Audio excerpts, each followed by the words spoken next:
New U.S. security strategy aligns with Russia's vision, Moscow says. Russia has welcomed U.S. President Donald Trump's new national security strategy, calling it largely consistent with Moscow's vision.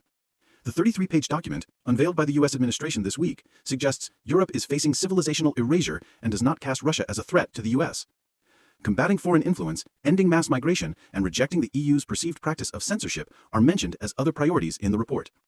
The adjustments we're seeing are largely consistent with our vision, Kremlin spokesperson Dmitry Peskov said in an interview published by Russia's state news agency, TASS, on Sunday.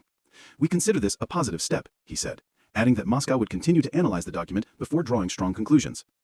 The strategy adopts a softer language towards Russia, which EU officials worry could weaken its stance towards Moscow as it pushes for an end to the war in Ukraine.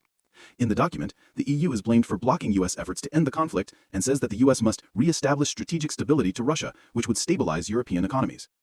It appears to endorse efforts to influence policy on the continent, noting that U.S. policy should prioritize resistance to Europe's current trajectory within European nations. The new report also calls for the restoration of Western identity and claims that Europe will be unrecognizable in 20 years or less, and its economic issues are eclipsed by the real and more stark prospect of civilizational erasure. It is far from obvious whether certain European countries will have economies and military strong enough to remain reliable allies, the document states. In stark contrast, the document celebrates the influence of patriotic European parties and says America encourages its political allies in Europe to promote this revival of spirit.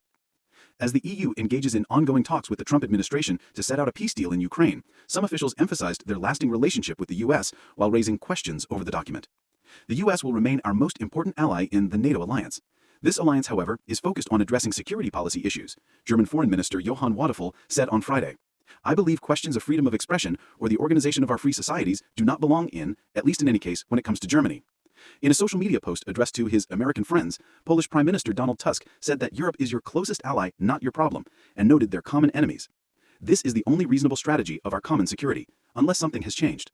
Meanwhile, former Swedish Prime Minister Carl Bildt wrote that the document places itself to the right of the extreme right. The U.S. has been growing closer to the far-right AfD party in Germany, which has been classified as extreme right by German intelligence. Promoting an America First message, the strategy says the U.S. intends to target alleged drug trafficking boats in the Caribbean Sea and the Eastern Pacific Ocean, considering possible military action in Venezuela. The U.S. also calls on increased defense spending from Japan, South Korea, Australia, and Taiwan. Democrats in Congress warned that the document could shatter U.S. foreign relations.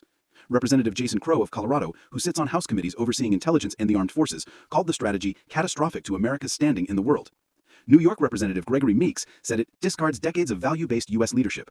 Several EU officials and analysts had pushed back on the strategy, questioning its focus on freedom of expression and likening it to language used by the Kremlin.